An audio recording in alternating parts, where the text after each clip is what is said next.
Imagine a thriving, bustling community, a hub of black-owned businesses so prosperous it was dubbed Black Wall Street. This wasn't a distant dream. This was Greenwood, a district in Tulsa, Oklahoma in the early 20th century. For 35 square blocks, black entrepreneurs, doctors, lawyers, and families built a self-sufficient world of their own, complete with luxury shops, hotels, movie theaters, and 2 newspapers. It was a beacon of black success and a powerful symbol of what was possible, even in an era of deep racial segregation. But over to devastating days in 1921, this symbol of hope was systematically destroyed. Today we're going to talk about the Tulsa Race Massacre, one of the single worst incidents of racial violence in American history. An event that was intentionally buried and erased from our nation's memory for decades. It all started on May 30th, 1921, with a seemingly minor incident. A 19-year-old black shoeshiner named Dick Rowland entered an elevator in a downtown Tulsa building. The elevator operator was a 17-year-old white girl named Sarah Page. The exact details of what happened inside that elevator are still debated. The most common account is that Rowland tripped and, in an attempt to steady himself, grabbed Page's arm, causing her to scream. Regardless of what truly happened, the aftermath was swift and catastrophic. The police were called, and the next day Rowland was arrested. A sensationalized article in the Tulsa Tribune, titled, "Nab Negro for Attacking Girl in an Elevator," fanned the flames of racial tension that were already simmering beneath the surface. The article allegedly reported that Rowland had tried to assault Page and even suggested he would be lynched. By that evening, a mob of hundreds of white Tulsans had gathered outside the courthouse where Rowland was being held, demanding he be handed over.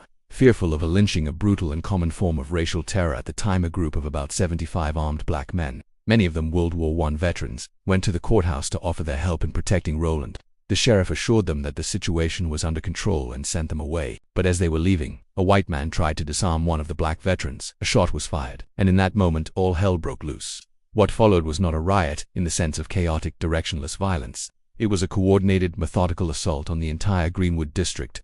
The outnumbered group of black men retreated back to Greenwood, with the white mob in pursuit. Over the next 18 hours, from the night of May 31st into the afternoon of June 1st, Greenwood was under siege. The violence was unimaginable.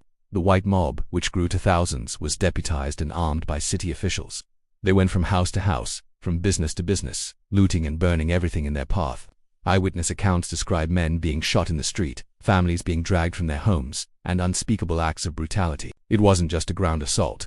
Private planes, some reportedly owned by local oil companies, were used to survey the area and, according to numerous survivor testimonies, to drop turpentine balls and dynamite, raining fire down on the community from the sky. This was one of the first times, if not the first, that American soil was bombed from the air.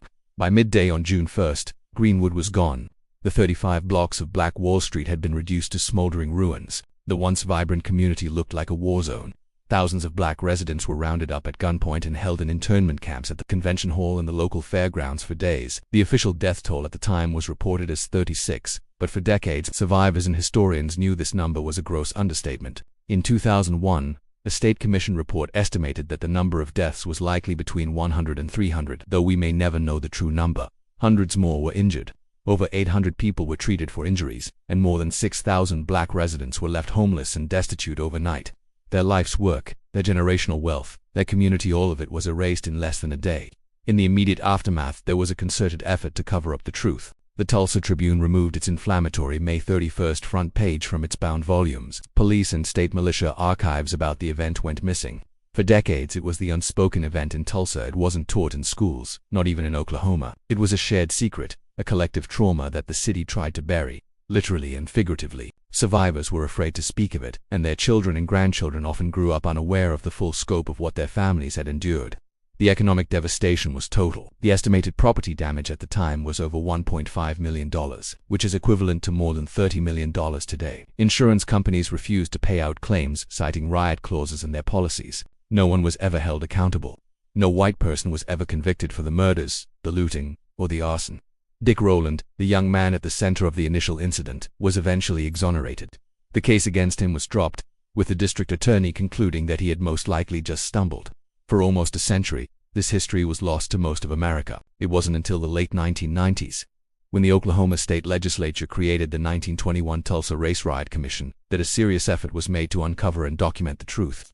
Survivors, now elderly, came forward to share their harrowing stories, ensuring that the memory of Greenwood would not be completely lost. In recent years, the story of the Tulsa Race Massacre has finally started to enter the national consciousness through books, documentaries, and even fictional shows that have brought the events to a wider audience. Archaeologists have been searching for mass graves mentioned in survivor accounts, a grim reminder of the many victims whose deaths were never recorded. The story of Greenwood is a story of incredible achievement and unimaginable loss.